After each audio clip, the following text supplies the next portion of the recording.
Allah ekki heilagur. Hér eru sönnunargögnin fyrir því að aðili sem vísað til sem Allah, sem sagður almáttugur, því í raun ekki hið alla heilaga.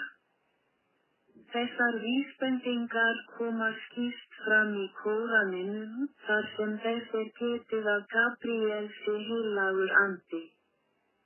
Kóraninn viðurkennir leynilega að Allah sé ekki Guð skaparinn. Skoðum þetta skref fyrir skref. Heilagur andi heilagur andi sem tilheyrir hins allra heilagasta, það Guði skaparanum. Þannig heilagur andi hluti af Guði skaparanum. Hins vegar Gabríel engill sem augljóslega sköpun. Ef það tekið fram í Kóraninum að Gabríel sé heilagur andi, þá þýðir það að Gabríel sé Guð skaparinn.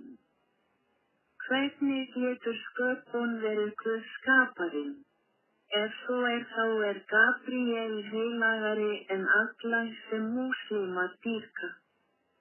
Af þessari skýringu ljóst að sú aðili sem múslimar dýrka sem Allah ekki heilug, sem þýðir að það ekki Guð skaparinn. Hvernig þá hægt að segja að vanheilug eining sé skaparinn og almáttugur?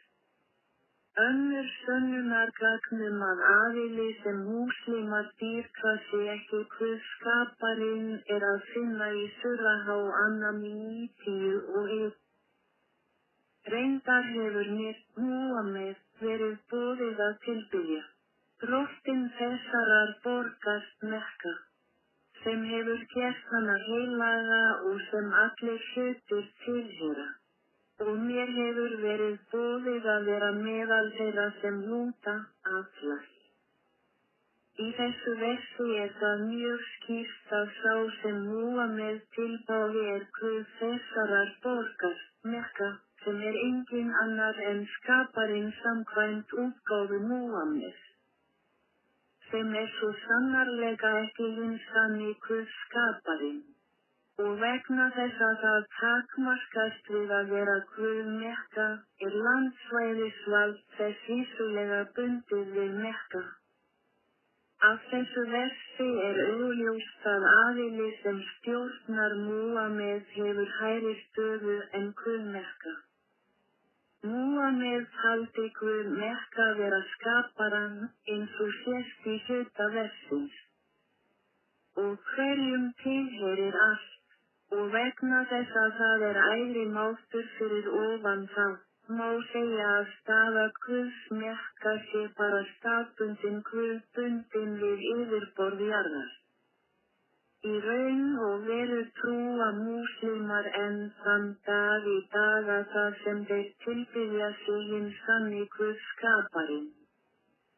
Ef múslimar trúa því enn að þeir séu að tilbiðja hinn sanna Guð skaparann, þá þeir óbeint að viðurkenna hugmyndina þrenninguna, þar sem hinn almáttugi skapari getur sýnt sig sem sjálfan sig, sem heilagan anda, og jafnvel sem myndmanns fætur af heilögum anda. Nefnilega Jesús Kristur. Með því að viðurkenna hugmyndina þrenninguna viðurkenna þeir þannig að Jesús birtingarmynd Guðs skaparans. Þetta mjög mikilvægt fyrir múslima að muna alltaf. Að Guð Mekka, Allah, sem Múhameð dýrkar sá sem múslimar dýrka. Hingað til hafa múslimar ekki áttað sig á því að þeir hafa verið að víkja Guði sínum í Mekka með því að lýsa hólustu við Guð sinn í Mekka í gegnum Síata. Hafna tilvist hins sanna Guðs skaparans og eingöngu tilbiðja Allah sinn, Guð Mekka.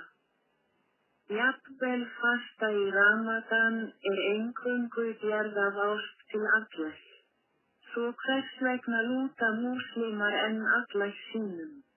Jafnvel þó að múslímar hafi fengið spámann Múhameð bók Kóraninn og hafa lýst yfir hólustu sinni við Guð Mekka til að trúa á allæstin yfir hinum sanna Guði skaparanum.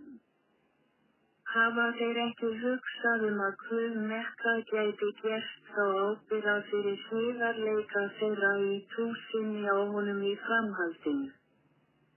Kannski gæti Guð Mekka komið á nóttunni á meðan þeir sofa til að efast hólustu sína, þar sem sumir múslímar gætu trúað á hinn sanna Guð skaparan eitt í hjörtum þeirra. Ættu þeir ekki að vera eins og spámaður þeirra, sem lýsti því opinberlega yfir að honum væri aðeins boðið að tilbiðja Guð Mekka, skaparan einn samkvæmt útgáfu Múhameðs, sem búsettur í Mekka. Sérstaklega í Kaaba. Trú mannréttindi sem enginn getur andmælt, jafnvel þótt aðili sem trúað á búi aðeins á yfirborði jarðar. Ef Guð múslíma býr við Kaaba, þá paradís full af 72 meyjum. Líka til þess, það vita aðeins múslímar, getur Guð Mekka, sem býr á yfirborði jarðar, verndað og bjargað sálum fylgjenda sinna í lífinu eftir dauðann. Eins og við vitum sá eini sem getur bjargað mannsálum í lífinu eftir dauðann hinn sanni Guð skaparinn, því við erum öll sköpunarverk hans og munum örugglega snúa aftur til hans. Eitt mikilvægt fyrir múslíma að muna að sá sem Múhameð dýrkaði, Guð Mekka, Allah, án efa einn og múslímar hafa lýst hólustu sinni við Guð sinn Mekka, Allah, með því að hafna hinum sanna Guði skaparanum og trúa eingöngu á Allah, skaparan einn samkvæmt útgáfu Múhameðs, sem býr í Kaaba. Þannig vonast til að múslímar muni ekki lengur lúta Allah sínum.